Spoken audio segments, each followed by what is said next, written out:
Okay, so I am Alexis Wagoner. If you haven't seen me yet, I am the Marketing and Digital Education Director for West Star Institute. And I'm talking with Bruce Chilton, who has done some work with the Jesus Seminar in the past and is currently a professor at Bard College and has a whole bunch of other credentials to his name, which we will get into in a minute. But for the purposes of our discussion today, we're continuing the conversation that I've been having with some West Star scholars on this idea of what I'm calling responsible resurrection. So in this time of Lent, in certain Christian traditions leading up to Easter, how can we, those of us who are interested in historical criticism and understanding context, how can we better take those messages into our context? And if that's, a church or for ministers that are preaching on this sort of thing, how can we understand these concepts in a way that is also translatable to the people that we might be interacting with? So Bruce, you had said something interesting when we first started talking previously, that what we are frequently told about the resurrection is that what we are frequently told is the case is often not the case in relation to the history that Judaism comes out of. So I'm interested in hearing you just talk a little bit more about that idea. Yes, there are common misconceptions about Judaism and about Judaism in the ancient period, which, when they're permitted to influence our discussion, result in distortion. So one of those misconceptions is that Judaism did not have an interest in afterlife. That is clearly false. Another misconception is that when Jews did believe in resurrection, they only believed in physical resurrection. That also is palpably inaccurate. There's no doubt there were some Jews, especially some connected with the Maccabean movement, who did think of resurrection as physical. Wouldn't doubt that for a moment. But there are also those who say in so many words that when the dead arise, they arise as spirits. Some say that they arise as stars, some as angels, still others as immortal souls. So at the time that the disciples made their claim about seeing Jesus alive, there was not any single view of resurrection present. That is sometimes claimed even by scholars, and I think it is pretty easily demonstrated as being a misguided supposition. So that, to my mind, is the first thing, historically speaking, one wants to deal with in coping with this whole question. Since that, after all, is a cultural location of all Jesus followers. But it's a cultural location in which there's a pluralistic understanding of resurrection. Within that setting, we then, as is very well known, have a series of resurrection stories in regard to Jesus, which at face value seem to contradict one another. That is, sometimes Jesus is portrayed famously as coming into a room where the doors are locked. Somehow the disciples meet him and don't recognize him. On the other hand, sometimes he is described as himself. In the Revelation of John, he is an astral figure holding 7 stars in his hand. And yet in still other stories, famously, he sits down, asks for something to eat, and actually consumes it. So what I would suggest is that these are not only contradictions at face value, they really are contradictions. They're differences that we have to face if we're going to be responsible to these texts, as you're rightly suggesting that we should be. Right. Please go right ahead. Yeah. Oh no, I was just gonna ask you about kind of continuing on that theme, the tie-in that you were talking about before about the different names that Paul does when he lists the people who had seen Jesus, the different names, the different views of resurrection, and how that fits in here as well.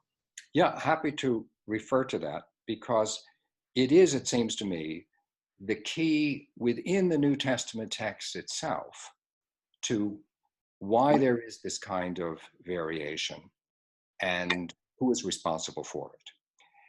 Without anyone's doubt, despite the enormous amount of controversy about the resurrection that there is, and probably always will be, the earliest document there is that is written by someone who saw Jesus is Paul's first letter to the Corinthians, which also describes what is involved in resurrection. And this passage is interesting not only for what it tells us about what Paul is thinking, probably around the year 56, but also for the list that he gives us of those by whom Jesus was seen. So he tells us that there is Peter, there's the 12, there is a group, he says, of more than 500 kindred who saw Jesus.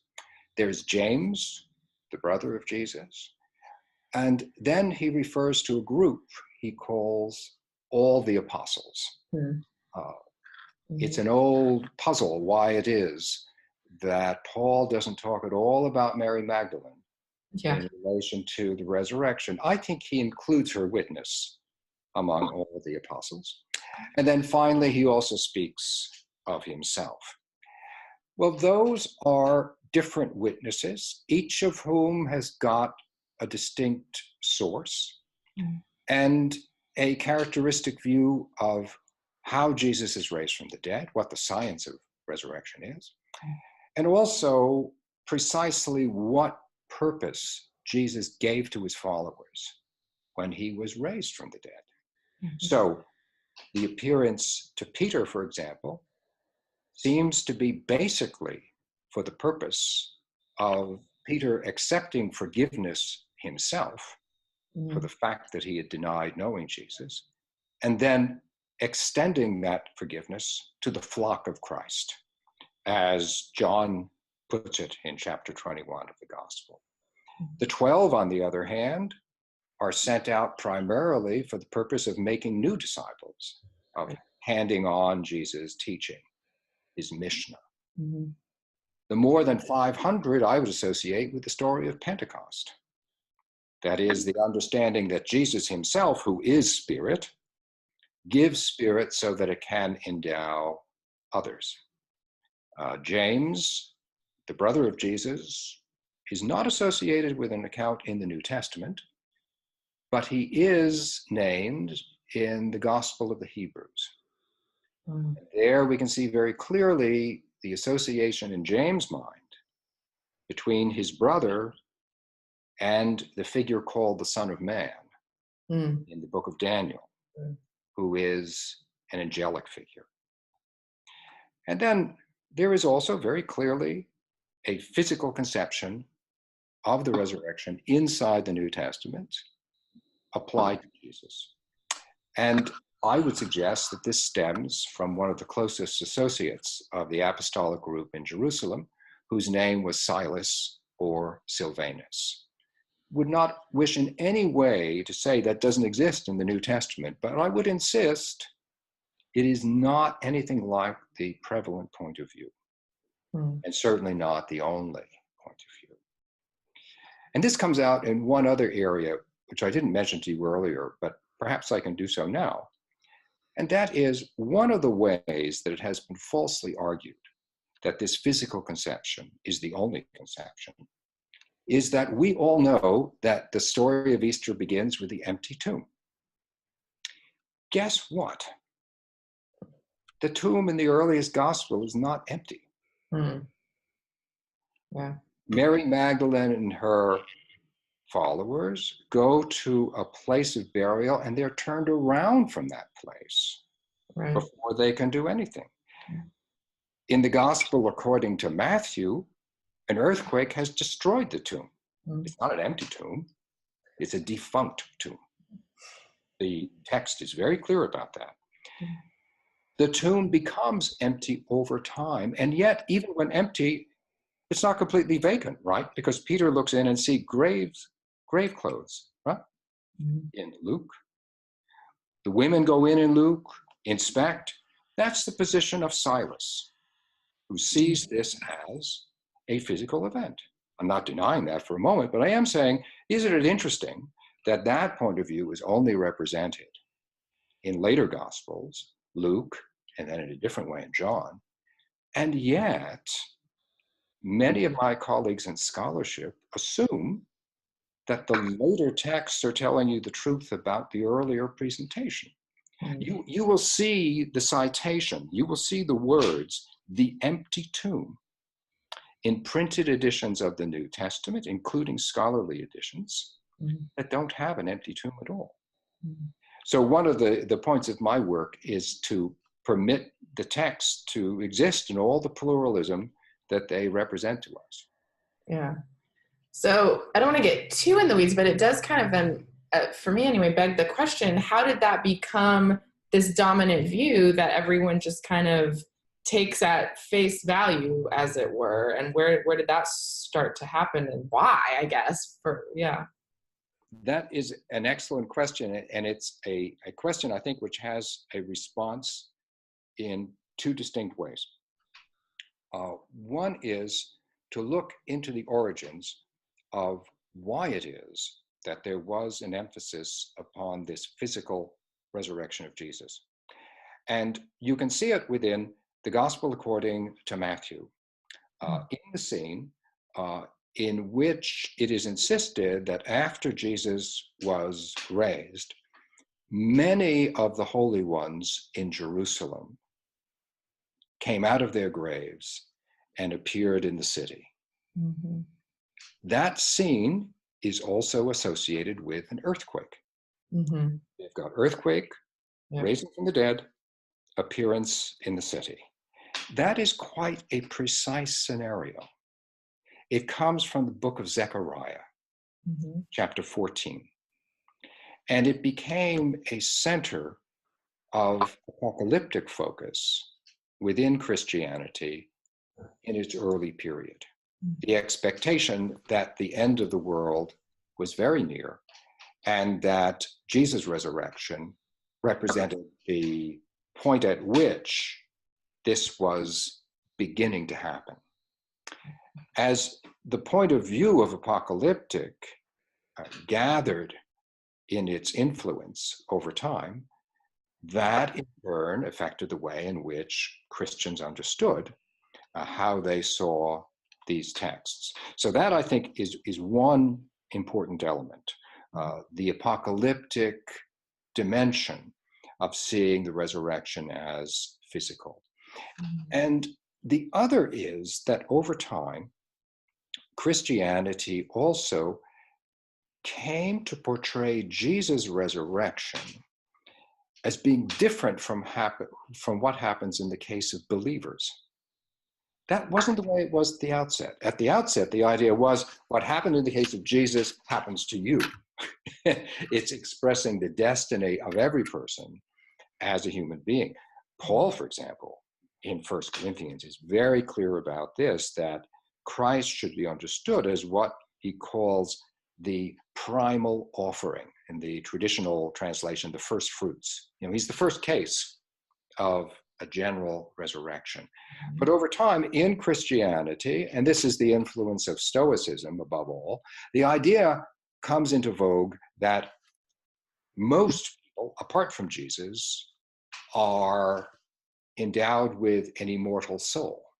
So they're really raised as souls, so that Jesus is a special case of being raised physically. So I would say it's this combination of the apocalyptic influence with the growing Stoic fashion of seeing people as basically being souls in their identity, that results in Christian theology in the early centuries moving in a definite direction, trying to homogenize these differing materials into a single point of view. Wow. Yeah, it's a lot of history. It is, yeah, that's right. But it took centuries for that to happen. Yeah. It really takes until the 4th century, which from my point of view is late in time. It really takes until the 4th century before you have this dominant notion of soul being accepted into Christianity, because its origin had not been Christian. Its origin was Stoic. Yeah. So I'm interested in your thoughts. What's your advice for people that are wrestling with these ideas, maybe as ministers or just interested lay people, to talk about these ideas in a way that is accessible and not potentially frightening for others who have held on to them for so long because they have been presented this way as immutable fact? I think the most important practice is to make sure uh, through the course of the time that you're reading these texts that you're permitting each of the texts to establish its own terms of reference. Mm. That is, if you're reading the story of how Jesus appeared to two disciples who were traveling to Emmaus, that's going to have a differing conception from what you have in the story. Will say Jesus endows Peter with the ability to tend his sheep.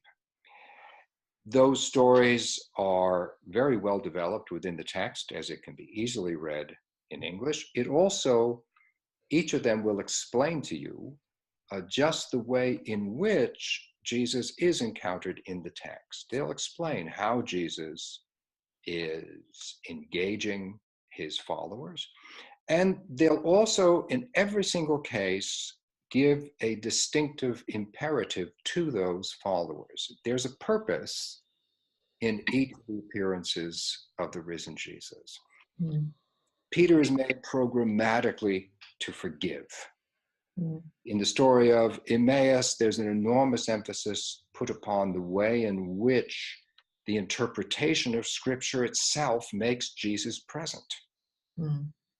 That is an understanding which is enormously enriching, no matter what particular view of the resurrection you might have. If its very purpose is, in the one case, forgiveness, in the other case, a vivid interpretation that makes Christ present, knowing that will have an influence on your reading of the text. So I would suggest that permitting each of these texts to establish its own world for the reader means that we can be freed from our own preferences and preconceptions. I mean, one of the great problems is that if people go to church on Easter, right, and then they don't. With the result of that, they're likely to hear a gospel which is headed something like the empty tomb.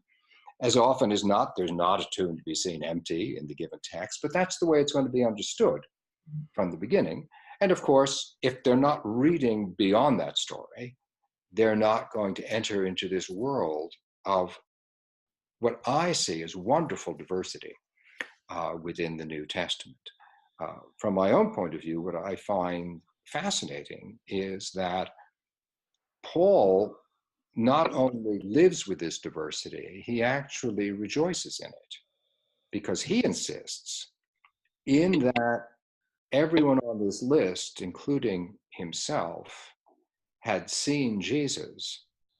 This seeing is the common denominator throughout the entire list. So there's something that's going on beyond the particular science of an individual source. That's one of Paul's major points in 1 Corinthians. And I think it's a point that we might consider for ourselves. Yeah.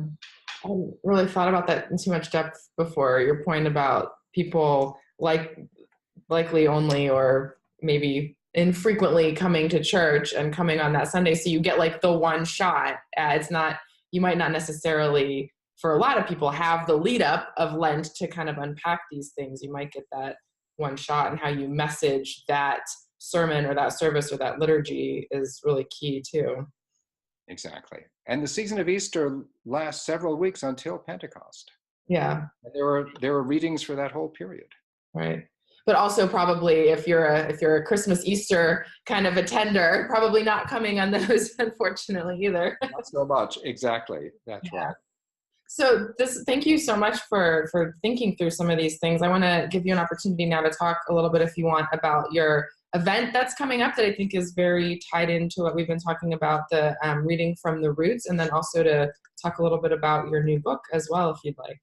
Thank you very much. Yes, we're having a conference at the College of the Holy Cross in Worcester, Massachusetts. It's being organized by one of my colleagues, Alan Avery Peck, in a project which is called Readings from the Roots. And it's our purpose to retranslate those passages of scripture which are regularly read publicly in churches. And we wish to do so in order to deal with the question of cultural bias. That includes the difficulty that many translations of the New Testament are either anti-Semitic or they're prone to an anti-Semitic reading, but also in other ways that certain cultures tend to be privileged when people translate texts. For example, for some reason, the Romans always come out very, very well in many readings of the New Testament. So we want to make sure in our translation, which we undertake by meeting as a group in order to consider the originals and retranslate them overall, that these issues are dealt with in a way that is historically accurate and at the same time culturally sensitive.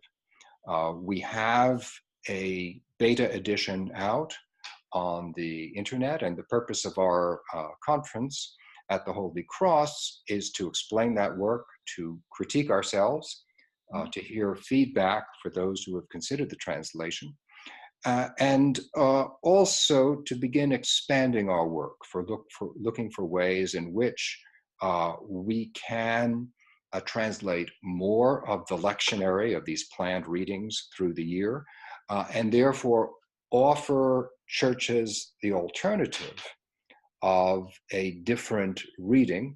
And in each of these cases, also, we're providing introductions to the set of readings on a given Sunday and to the individual readings, so that we have a better sense of historical location as you read each of these. Yeah, wow, that's a big undertaking.